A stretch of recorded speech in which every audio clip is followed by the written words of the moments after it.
Well, that's not going to do anybody any good. No, I agree. We're live now. Okay. Just so you know. But I'll stop swearing. No, go ahead. Do whatever you want to do. Let's see.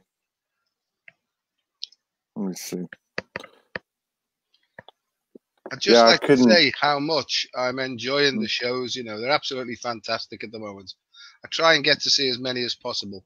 I'm up early in the morning. I wake up about 3:30 to 4 o'clock in the morning and try and tune in straight away while I'm lying there, you know. And you wake up at 3 o'clock in the morning? Yeah, have done for years, yeah. Go to bed early, but always wake up 3, 3:30, 4 o'clock in the morning. That's when I get most of my work done. Yeah, that's true. That's a true statement. I can't. I typically no. I can't do that. I haven't. There's been times I've done it, but typically I stay up later. It's because I'm so highly spiritually evolved. You see. I know. You're right up there with the Dalai Lama and Mother Teresa at this point. Absolutely. I look like Mother Teresa, but talk like the Dalai Lama. You talk like John Lennon. That's because you're from Liverpool. Okay. Yeah.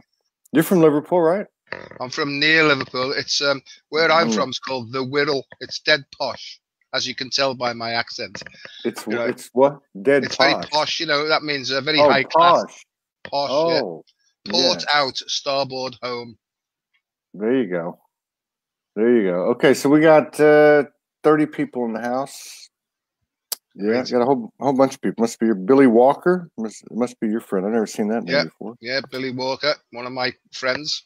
Yeah, Belinda Frank, Donna Davin, Sophie Thornalley, Matu Roz here, Paul Handwriter, Jeannie Agosta, John Montgomery, Sheila Sen, Allison Robertson, Denise Chadwick, Prudence was in the house. She puts out really good stuff every day.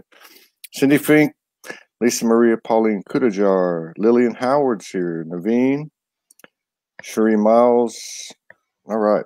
So I noticed, let's see, who was that? Sheila Sen had sent me a message recommending somebody to be on the show. And I just wanted to say thank you for everyone that's doing that and anyone that's stepping up and asking to be on the show. And I just want to also tell everybody there's got to be 150 of them. So we're going to get to them as quick as we can, which is why we're working on expanding this thing so we can have more hosts and more channels. But yeah, just keep sending everything, and thank you for the continued love, support, and contributions. Today we got what is this, round 3? Round three with the good doctor. He came out on the first show wearing a diaper, and by the time I resurrected him, he's now in those cloth diapers. And hopefully after this show, he'll be wearing big boy undies. Yeah. I feel like Lazarus, you know. Lazarus. So, what do you have in mind today? Welcome to the show. No idea what you want to talk about. We can talk about anything you like, really. But I was going to call it Getting Real with Dr. Joe, you know, because I love raw authenticity. I like that phrase. Yeah. And leading a rawsome life, you know. But just talk about my own experience of when I thought I was being real. I wasn't. I was fooling myself, you know. And as I mentioned to you last time, you know, I don't want to fool myself anymore, Todd. You know, I don't want to fool anybody else. I just want to live in what is real for me, you know. And I consider that the way that you know that you're living a real life is by the way that you feel. We talked a lot last time, if you remember, about the F-off approach to health and happiness, you know, focus on feelings first. And to me, I think that, you know, we live in the world that it is now, especially in the Western world and with all the information technology, we live a very audio-visual life. And we've sort of cut ourselves off at the throat, you know, and we've disconnected from those other feelings, which are kinesthetic. That's the technical word for touch and, you know, body feeling. Olfactory, that's smell. Kinesthetic? Kinesthetic, yeah. That's the technical way to say touch. So, and then olfactory. Sorry, mate. Was I getting kinesthetic with Morgan last night when she slapped me? You may well have been, but if there was no physical contact, no, that was a sacred thing that went on. I was trying to be dead serious there, and you've I like know. I'm cut me kidding. off. No. Yeah. So keep going with this. Yeah. Yeah. So what I'm saying is we've got 5 senses. You know, we've got, I'll say the technical terms: visual, auditory, kinesthetic, olfactory, and gustatory, and that and taste. You know, and what seems to be happening is we're moving more and more into audio visual, and we're becoming more head dominated, really, and we've lost touch with those other 3 senses. You know, touch, the power of human touch, smell, and taste as well. You know, and it's a well-known fact among psychologists and scientists that when people are stressed, they taste less because their saliva and their digestive system doesn't work properly, you see, because all the blood that's supposed to be going into our digestion, right, actually is in our muscles waiting to punch somebody, you see. Because when we're in stress, whether we consciously know it or unconsciously know it, we're living what's called in a defense arousal state. And 95% of the world is living in this fear or threat dominated defense state. You know, most of our choices, whether we like it or not, whether our head tells us different things, are basically defensive stances based from fear conditioning. You know, and when I started to wake up to that, you know, and find techniques, or was shown techniques to disentangle myself from this, the more fear I stepped through, the more my vision expanded, and the more real and wonderful life became. You know, because I was always looking out there. You know, I was always looking right on the defensive, just in case. I hope this person doesn't say this, and so I was always planning. If this happens, that's what I'm going to do. You know, so I was basically using the patterns of the past to predict what might happen in the future. And generally speaking, none of those things came true.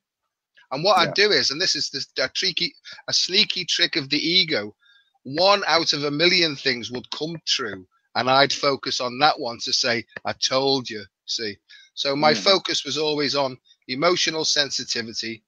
And as I mentioned in our last talk, you know, I realized I was emotionally sensitive, but emotionally immature as well. And I had to come to terms with that basically I was a tiny, frightened child in a horrible sort of frightening world, just ducking and diving and dodging and weaving and trying to protect myself all the time. So do you think we're moving out of that now? I mean, no doubt about it. Yeah, I think, especially like with the rising of the recognition of the empath and the empathetic, you know, abilities, because they overfelt, you know, they had to deal with overfeeling basically, and feeling everybody's stuff and their own stuff, you know, superly enhanced. So that's and I think sorry, mate. No, I was just gonna say. So that seems to have taken an evolution over the last 3-4 years. You know, I remember when they were really thick with, hey, you know, I'm not doing well. You know, I'm an empath, and there was a lot of support groups, and now they seem to be stepping into their power. I think they're stepping into the power because they're realizing. I mean, like Jason said last week, I like Jason. He's nice. He's direct. He's straightforward. He's in right on the ball, you know. And he said most empaths are basically energy or psychic vampires. And you know, I can see that now. You know, there's a complete difference between sympathy, empathy, and compassion. And I think that there are 3 various phases of what all humans go through this. You know, and I teach, you know, from my experience about the 7 stages of human development. And I know, you know, people say, well, there's 10 stages, there's 12. Well, 7's okay with me because I can realign it with the 7 chakras of Eastern philosophy, you know, and I'm trying to align it, as I mentioned last time, with the 7 major endocrine glands, you know. So that's what I go from. But, you know, different people have different numbers. They have different interpretations. I found that most of us fall out. We're saying the same things, but we're using different labels, and we just fall out over the labels that we're using, you know. And I don't know where I was going with that, but what I'm trying to say is that, oh yeah, as we go through life, we're first born, we're very egocentric, you know, that's a child, you know, it's defensive. As we then progress through life, we become more ecocentric, if you like. We start to go outwards, and what's supposed to happen in a balanced way, we're supposed to expand our vision, you know, transcend, but also include former stages, because what tends to happen is we evolve, if you like, we grow, right? But some people get stuck at that childlike stage of development, and they grow horizontally. So they grow in years. They grow from 0 to say 85 years, but they don't grow up at all. And many people on the planet are sort of stuck at 7 years of age. They're using the emotional and coping skills of 7-year-olds in adult bodies. And that's exactly where I was, that I was always using those childlike or playground tactics to get through life. And so no wonder I was always ducking and diving and dodging and weaving, you know. And what happened is when I drank, you know, and when I drank enough, temporarily, the learning was disinhibited, and it freed up all this energy that was suppressed and repressed from all that time. And I firmly believe, based upon my experience and from the experience of many thousands of people that I've talked to, that addictive behaviors are based in emotional insecurity and misunderstanding of our energy systems, you know. And it's the feeling that goes with the release. That's the thing that people get addicted to. They're always looking for that first flush and that first release, you know. And I didn't know I was going to talk about this tonight, but I can see more and more now as this tidal wave of love comes in. It's a releasing energy, and people are becoming more and more furious, if you like, about how they've allowed themselves to be conned into some sort of slave mentality. One big thing with me is, you know, my thing is, it's all very well knowing all this, Todd, but if you don't actually take some action on walking through the fear and grounding it and growing up vertically. So this is not just about horizontal growth, it's about vertical transition as well. And if you like, ascension, you know, into your whole self. And I'd just like to say before I forget here, the human is the hero, but spirit, soul, you know, and I call soul, I speak to my soul. To me, soul is the source of unconditional love. That's what soul means to me. And when I'm talking to my higher self, right, it's my soul that I'm asking and talking to, you know. And I think unless we actually go through those full 7 stages of development, we can't be fully human. So to me, the best way forward, in my opinion, is to understand that both the masculine and the feminine need to meet in the heart.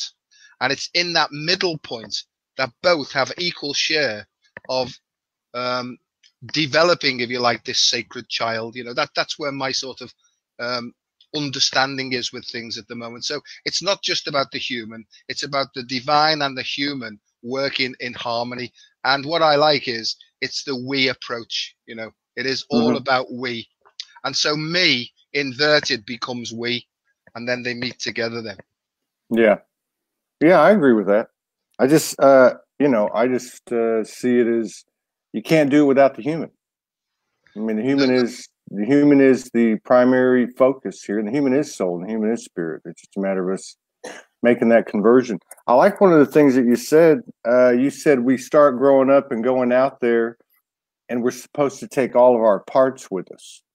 Yeah. And I'm picturing that, and we're supposed to take our 2-year-old and our 3-year-old and our 4-year-old and our 5-year-old and all of the year-olds with us each step of the way, which would make sense.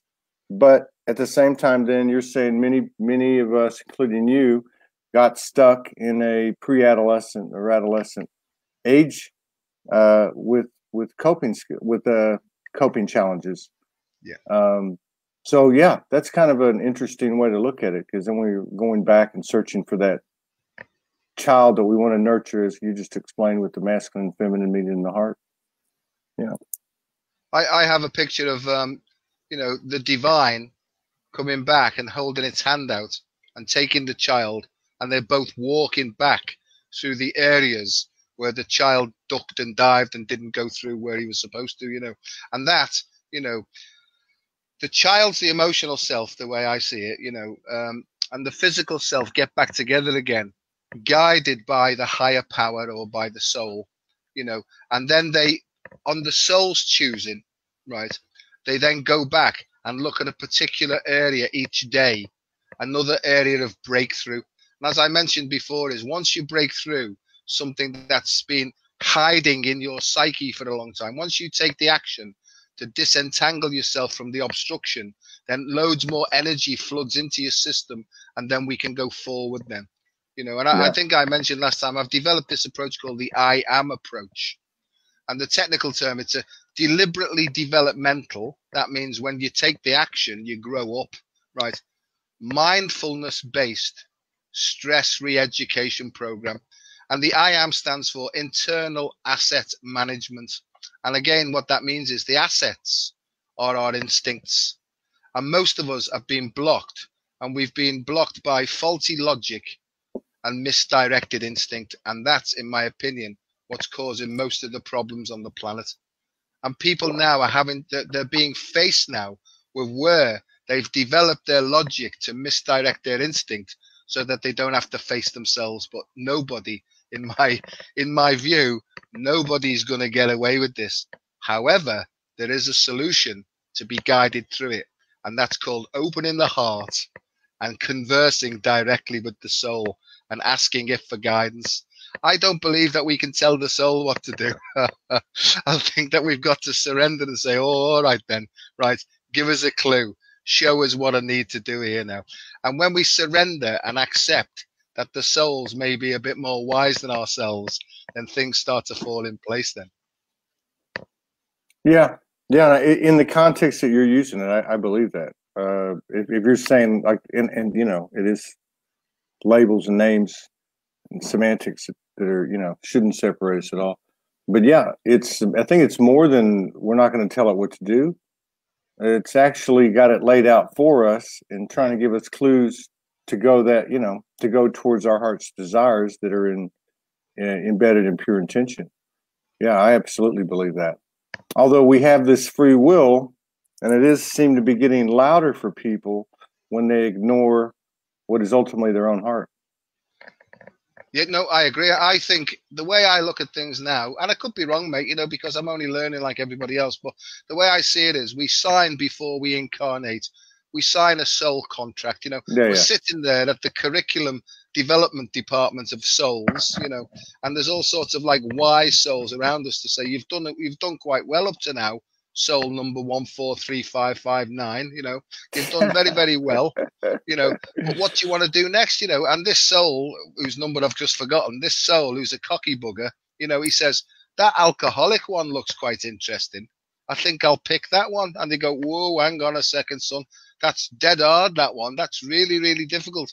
Are you sure you want to choose that one? Because they say, when you press that button and you sign the curriculum thing, you're not going to remember what you chose here. And the first half of your life is going to be like hell, and cocky soul says, oh, no, I can handle it. Pride comes in. And you were there. You were there. You must have been there when I had that conversation before I came down. Listen, mate, we've been classmates together for a long, long time. Yeah. So you press the button and wah, out we come out as a screaming child, and stuff like that, and we enter this game of life, and it's almost like in the first half or so of our life, we construct the prison, that we selected. That's called the soul's curriculum. And then we get to a point where we go through the dark night of the soul, and where I went to is the point of suicide, because I just didn't have a clue what was going on. And I was turned round by the curriculum manager who came to visit me at that point to say, look, here's the contract you signed, stop moaning, turn round, right, and get on with it, because you said you wanted to do this, but we tried to warn you, So anyway, I was turned round, and from that point then, I started what I call the journey of quantum disentanglements, because I like messing around with quantum physics terms and stuff like that, And so over the last nearly 27 years, I've been walking, I'm being guided, because every morning, Todd, I put my hands on my heart and I sense that connection, And this is what I'd like to say is, there are simple techniques that people can use to get right back in touch with their guidance. And if I just show you this, I'll just go down here a second.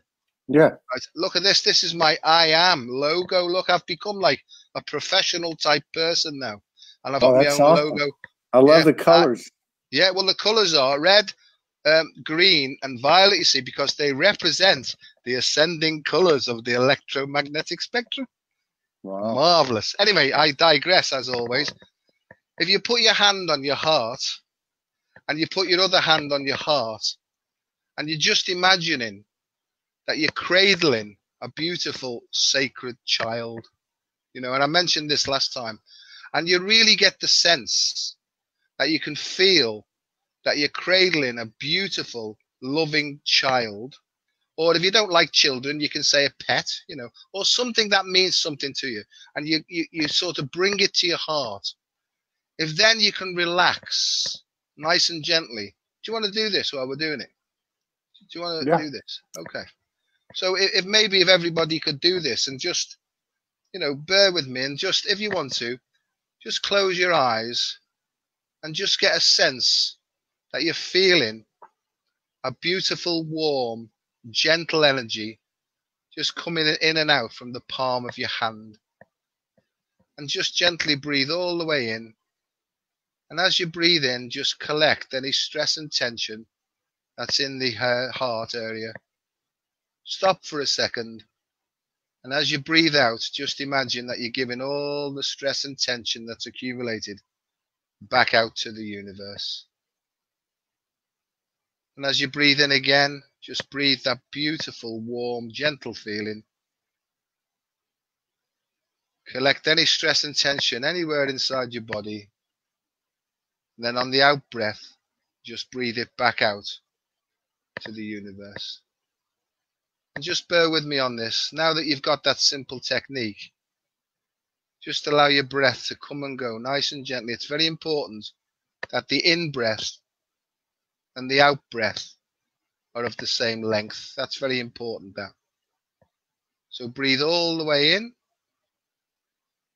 Collect any stress and tension. And as you breathe out, you can feel that you're sinking deeper and deeper and deeper into a beautiful state of peace and relaxation and total security and total freedom. One more, all the way in. Search for any stress and tension. And as you breathe out, just allow that to go out without obstruction back to the universe. And just come back nice and gently now. Now, we just did 4 rounds of breathing there, but I teach something called mindful breathing. And people say, I can't do that meditation thing, and it's not meditation really. It's just being reconnected with your body's awareness.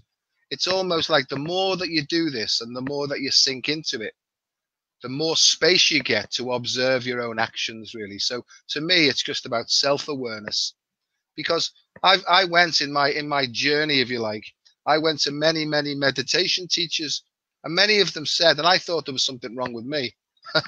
I know there's a lot wrong with me, but I'm working on it. But I thought, they used to say, just be quiet now, close your eyes and clear your mind. And when they said clear your mind, I'd be thinking, how do you clear your mind? So that obviously wasn't working, because they were giving me an instruction. I was trying to work out with my head what was going on, and therefore couldn't understand and couldn't get into it. And then one day I was shown that, right, if you focus on a feeling first and you get the sensation of your breath and your feeling, then the more that you practice this, the more that your mind clears automatically. And I've had to persevere with this. But honestly, Todd, if it works for others like it worked for me, 3 10-minute sessions in a nice quiet place with some nice music that resonates with your heartstrings, and if you just persevere, 3 10-minute sessions a day, I swear to you that your life will start to improve beyond all that you can imagine. Because to me, what happens is you will hit that still point. The gates of your heart will open. That's the masculine and the feminine. They will coincide and cooperate with one another. The gates will open, and you'll have direct access then to all the wisdom of the universe. We're just really taking some alone time and then connecting with yourself, right? Yeah. And this is a quick fire, short, sharp. If you're stressed and you've got chronic muscle tension and your fists are tense and your teeth are tense and stuff like that, you can just detach using this technique and disentangle yourself and emotionally detach, and then be brought back to balance then. And I would say to people is don't make any decisions when you're stressed and tense, because that will be a defensive decision. You may gain some release temporarily, but over the long term, it's still a coping mechanism that, and you're not facing things, in the way I explain things. Okay. So I actually try to do that with the Clash at least twice a day. The Clash from. Yeah, I know them well. Honestly, mate, it's whatever works for you. I know I like something that has a really good riff in it. Yeah, a really good beat. You said something about when you connect in that fashion, we'll just call it meditating or communing with yourself, that you focus on the breath. I've heard that before, but focusing on your feelings, I've never heard that before. And it makes sense. It makes sense to me. Go ahead. Yeah, no, it's something I've sort of adapted. I don't think I made it up, but it's using a positive emotion. And what tends to happen is when you're breathing in a positive emotion, it then disentangles you then from the fight or flight response. Because any human being, if they perceive a threat, whether consciously or unconsciously, and the other thing is most people don't think that they're in threat state, but that's because they're just using their conscious mind to analyze things. Once you get back in touch with your body, you can realize there's 4/5 of the processing going on below our consciousness. And people say, well, no, that doesn't happen to me. And I'll say, well, hang on a second, right? I've just said it's below your consciousness. You're not even aware of it. And that's where I was for years. I was like a head on a stick, thinking I knew what was going on, a knowledgeable idiot. But really, about what was really going on, I didn't have a clue. Were you going to let an F-bomb fly right there? No, that's just your perception of what was coming out there. But I like what you said that about the feelings, because I know, like, doing these shows, sometimes there's a lot of shows over a period of time, might do, whatever, 10, 12 in 3 days or something, whatever. But so I have different, like everybody. I don't have mood swings, but I have, sometimes you feel this way, sometimes you feel that way, sometimes you're tired. Sometimes you're mad at the guy for making man breast jokes about you before you were on before. Well, don't make it to yourself now, But the thing is I used to get on the show and I would be like, 1, 2, 3, go. And then I jump into this mask, right? So, I'm probably being a little overly harsh on myself, but then I started just to bring in the emotions I had. Pretty much. If, whatever I was feeling, I just maybe didn't broadcast it, but at least leveled it off and just didn't run from it. And that seems to work. It's just kind of a comparable thing, which has actually worked for me. So, I don't try to run from how I'm feeling, although there's been a couple times where I have to like reboot. Yeah. But that's similar to that meditation you're talking about. Yeah, and I think what happens is as you practice more and more, you start to become more aware of your body sensations to the fight or flight response. And there are basically 7 different muscular reactions that happen based upon the 7 chakras. Now, some people, they tense their heads like that, they go right up into their thinking and they use this here, and so they become very, very tense across the eyes. They can get migraine headaches and stuff. And then as we drop down, then people get eye strain, their vision starts to go and all this sort of thing. The strongest muscular response on the body is the jaw. It's the biting response. It's where, the animal part of us, if we have one, the animal part of us responds by biting its opponent's throat out. And people who suffer from that tension, they mightn't even be aware that it's building up. What they do is they can have things like nocturnal bruxism, it's called. It's grinding your teeth at nighttime, because as you relax and you do eventually go to sleep, people start to grind their teeth to try and release all that tension in the day, you know. So I did it for years. I did yeah, it for years. I did it for like 10, 12 years. Well, people can get terrible headaches with that as well. I mean, and when I see people, you know, and we palpate, you know, we push, you can tell where people are actually in chronic muscle tension. Here's a little tip for people, and I'll move on to the next bit in a minute. If you push a muscle with any pressure at all, right, there shouldn't be any pain. There should be pressure, but you shouldn't feel any pain. If there's any pain, it means that your muscle is shortened. You've got chronic muscle tension. And you need to do, like I said last time, hatha yoga or some sort of stretching exercises, right, to rebalance and put the muscle back into its normal position.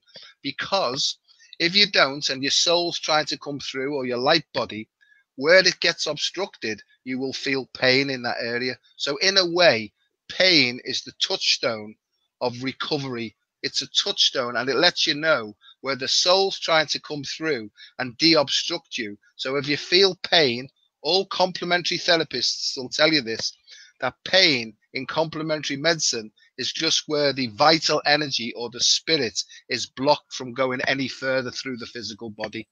So pain's a good sign, you know. Does that make sense?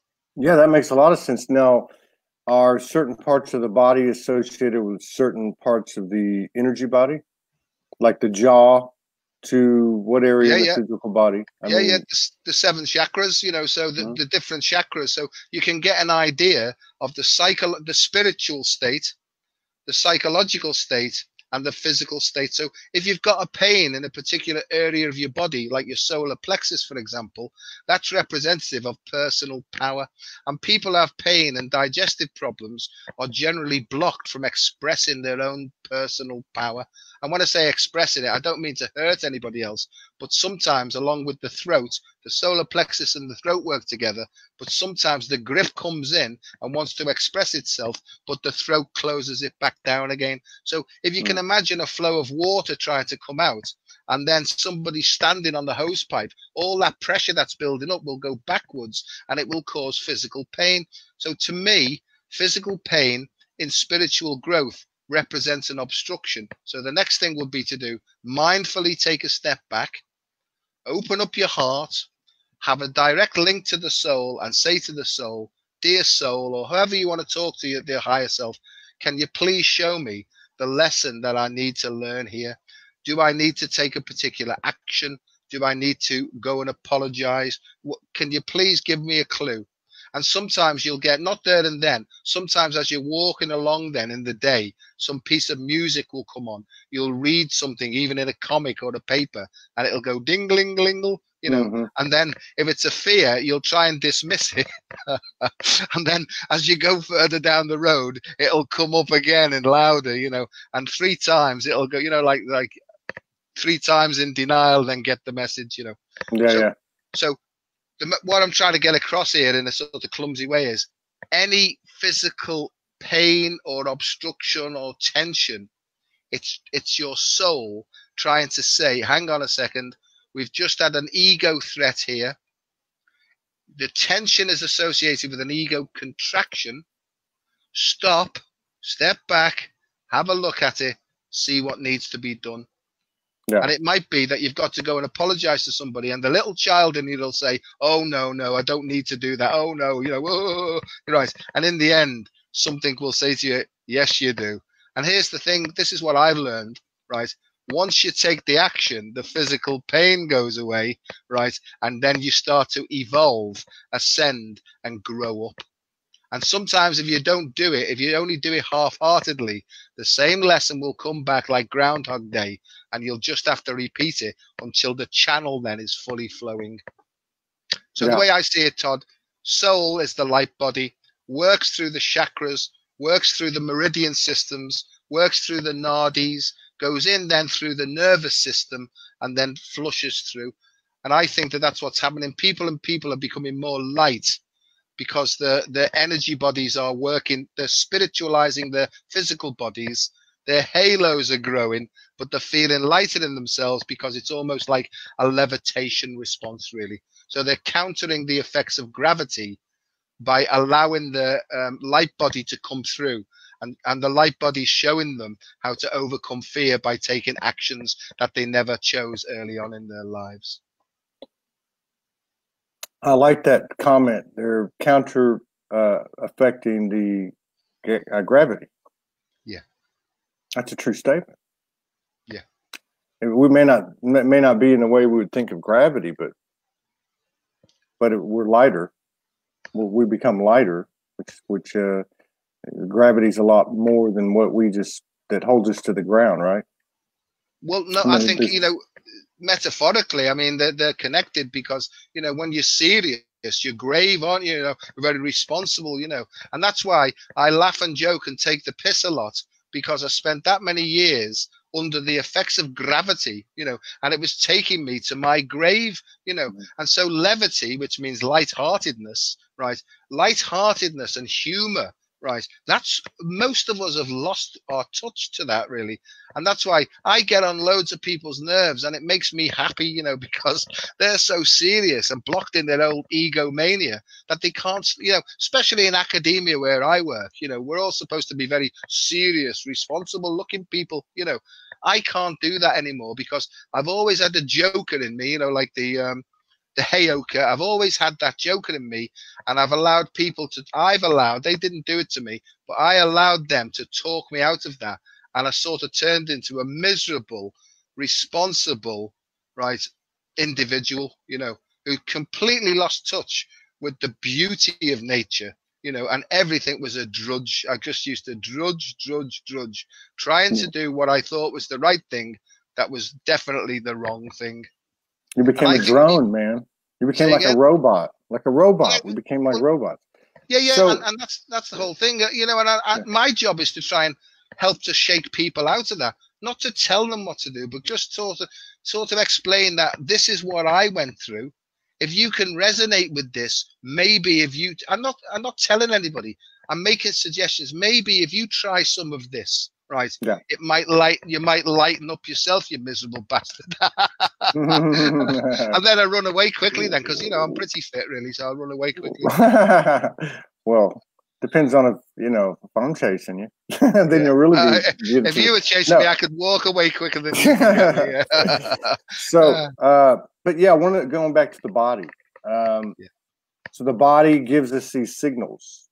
You gave us a great way of checking the body for maintenance, like pressing on a muscle. If it's painful, or I guess even tense, then there's something happening. And then the next question is, what is that's happening? And so you talk about asking the spirit, asking the soul, asking your higher self, whatever you want to call it. You can also pull that part of the body up before you. Do you ever do that? I mean, can you pull up your sore ankle and say, what is this about? And speak to that part of your body.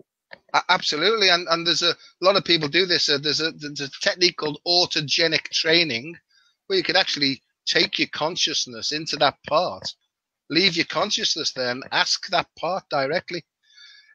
Can I just, there's something called the fusion of the 5 elements, and it's by a teacher called Master Mantak Chia, right?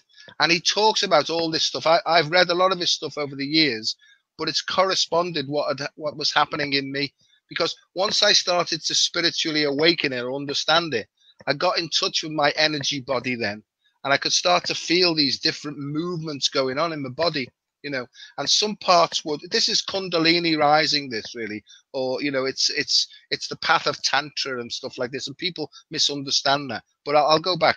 Mantak Chia in his books, right, explains all the different gates. It's Chinese, traditional Chinese medicine, but he explains all the gates that come out from all the different energy centers.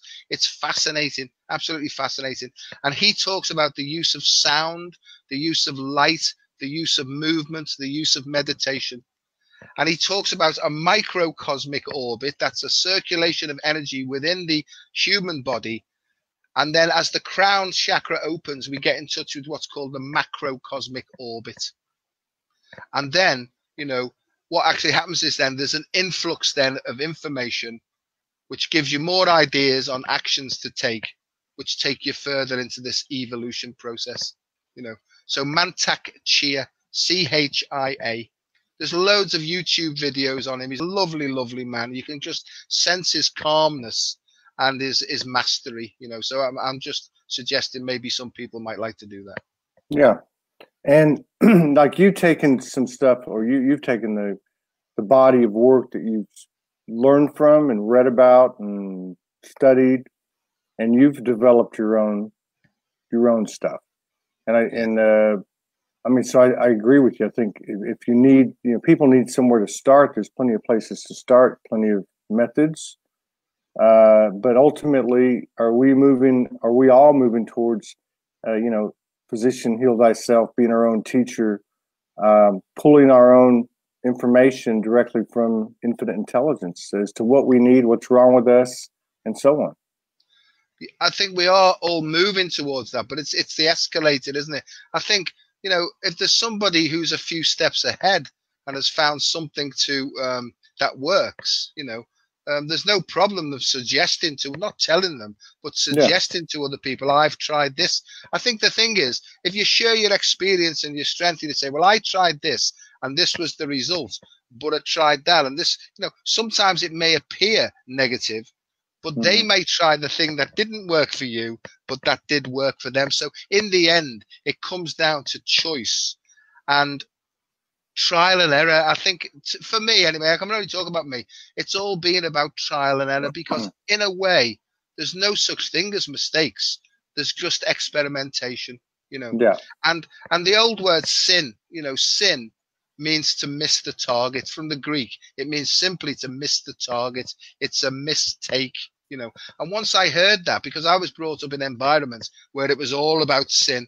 If you breathed in the wrong way, it was a sin, and you were going to hell. If you had any natural feelings, right, you were definitely going to hell, So when the Kundalini started to naturally rise in me, at a certain age, I was already in hell.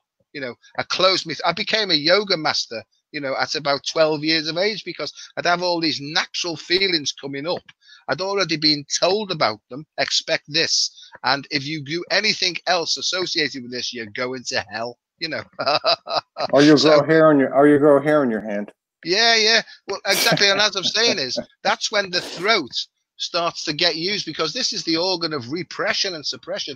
The throat closes, and that's called angustia, which is the root of anxiety, right? So the throat closes, it pushes all this natural energy down, and because it's natural and trying to come out and express itself, right, the energy then is misdirected into various parts of your body, and causes all sorts of other ailments and things like that. So when you go along then and you get a load of ale down you, all this stuff that's been pushed into these different parts of your body comes back centrally and whoosh, So, the first two chakras are about power and sex, So if you've got problems with those and you're repressing that natural energy that's associated with that, then when you become disinhibited through drink and drugs, it all comes back online, and wow, get out the way, baby, I'm coming through, But that's what happens, and it changes your perception. Everybody looks beautiful, you have these rose-colored glasses on, and I don't need to explain that to most of our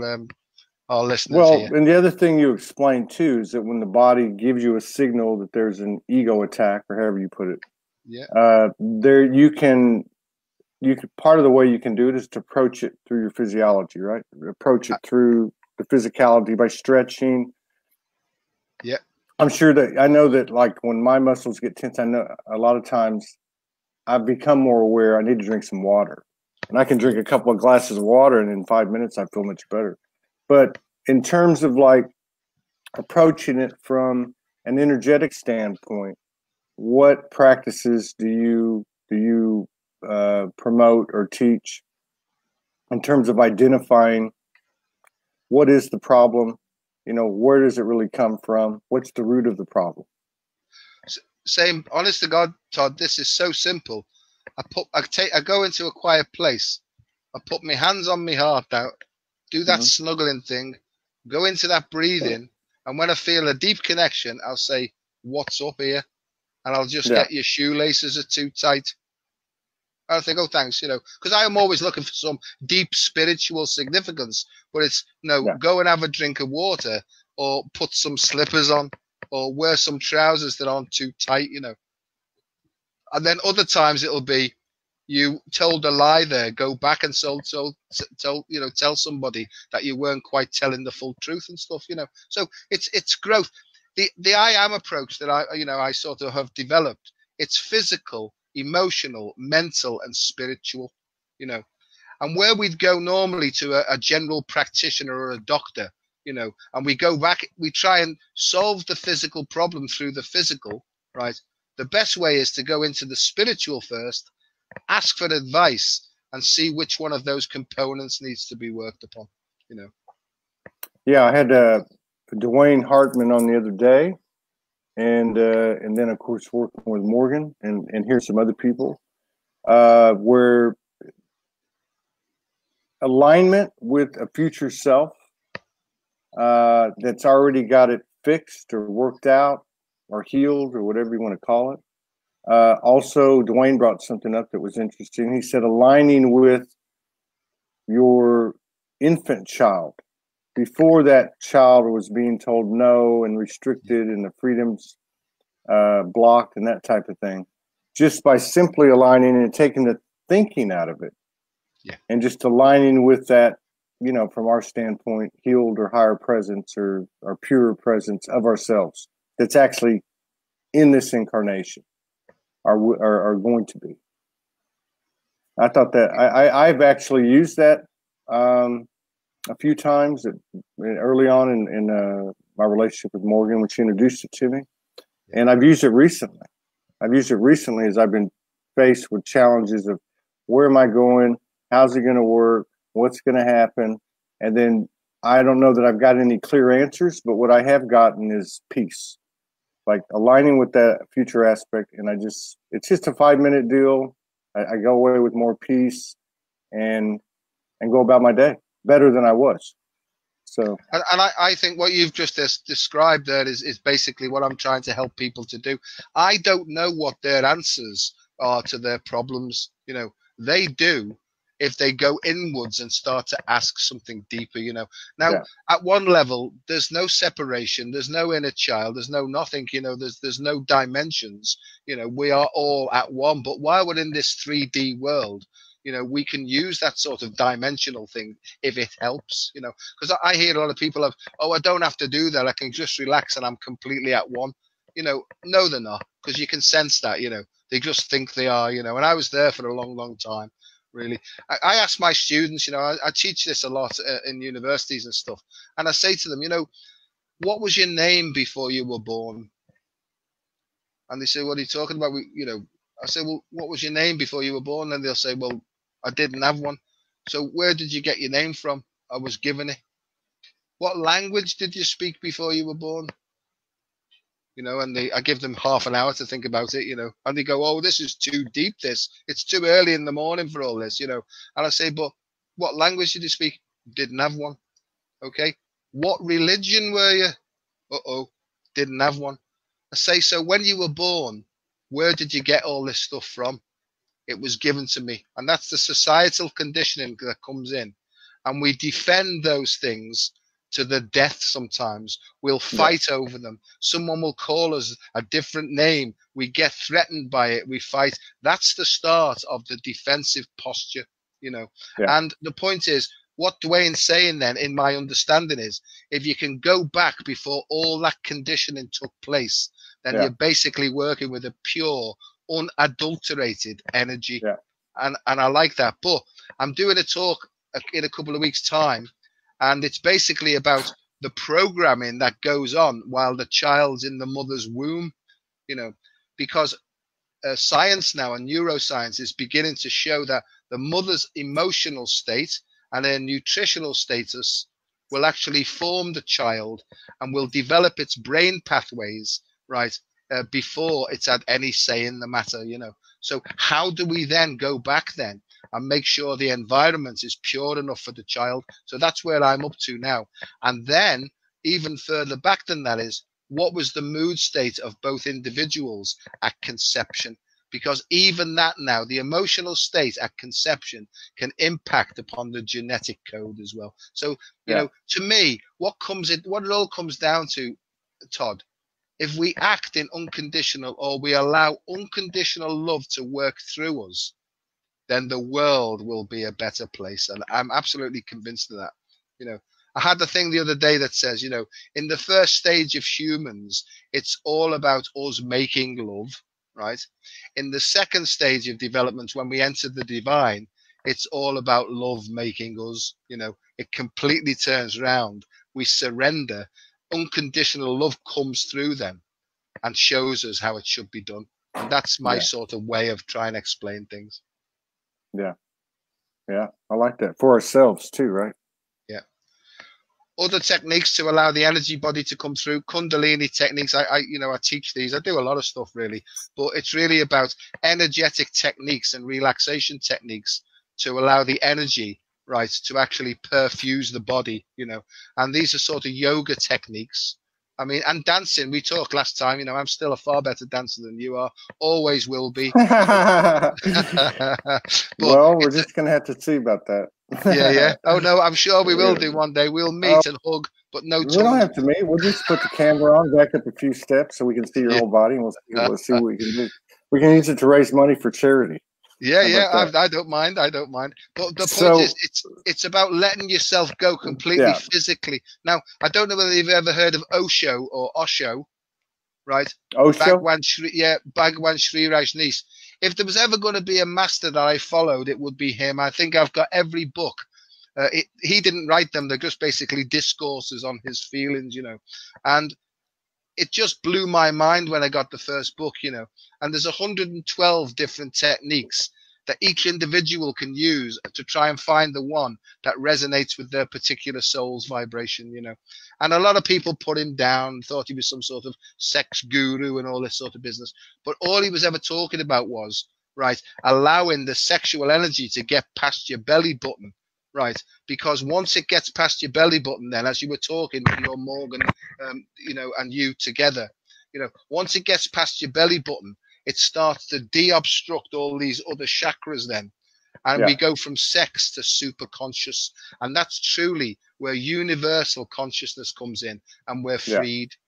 But because we've been so repressed, suppressed, and misguided in that area, it takes a lot for people to break out of that, really. And, you know, so I teach people to, in a sort of a sensitive way, to understand. I call it cleaning up your act, waste management, you know, waste as in WAIST, you know. Once you can get past your waste and allow the energy to come up and use energy techniques, then the whole of the spirit then comes up, flushes you out, and gives you freedom, you know. And so that's where I'm up to now. Yeah, that's a great explanation. That really is. Yeah. Well, when are we going to do the dance contest? Well, I'll sit down and I'll open my heart and ask, and I know what will happen, because I'll ask and I'll just get a big like guffaw that comes through to say, Joe, you know that Todd's better than you. Right? No, I think it'll tell you, no, don't embarrass Todd. Well, I appreciate you coming back on again. You're welcome, mate. We'll get together again as you roll these things out. You're going to do a speech in a couple of weeks, you said, right? On the I'm hoping to have it. I've had one of my workshops videoed. Mm-hmm. I'm becoming like a legend now in my own bathroom. You know what I mean? I had somebody professionally video one of the talks I gave, and we're going to try and cut it down into segments and try and put those up. That would be good. That'd be real good. And I'm just going to try and show people just practical, simple. I'm calling it simplexity. You know, it's taking complexity and making it simple, really, because in the end, you know, and I love to use big words and big phrases for fun, but in the end, it's breathe like this, feel like this, one step at a time. You know, it's almost become very zen. I'm a bit like you now, is when I answer people's emails and posts, if it goes over 4 words, right, I'm having an off day. You know what I mean? Normally it's yes and no, or a kiss or something like that. You know, because in the end, it does come down to managing your own energy and being responsible for how you manage energy, how you spend energy, how you waste energy. It's all about energy. And to me, that's where the quantum physics thing comes in. We're just basically a fuse, you know, a circuit breaker type thing. We've got the energy coming in from the cosmos. It grounds itself in Earth. It goes all the way back round again. And that's where the flow is, you know. And I think we're just part of a circuit, and the flow comes through better once the circuit gets reconnected in a correct way, you know. And so I see it in terms of energetics now. Yeah, that's the language that we're speaking and becoming. We've got a really special show in an hour and 5 minutes with Valerie Ames, Mother Wisdom, who I've known since I came off the street 6 years ago. And she's a very phenomenal lady, phenomenal transformational energy, and great teacher, and many, many other things. So if you're not doing anything, come back in an hour and we'll be doing it again. Thanks, Dr. Joe. We'll see you again in a couple of weeks, probably. You will, mate, and lovely to see you as always. Thanks very much. All right, see you. Take care. Toodaloo.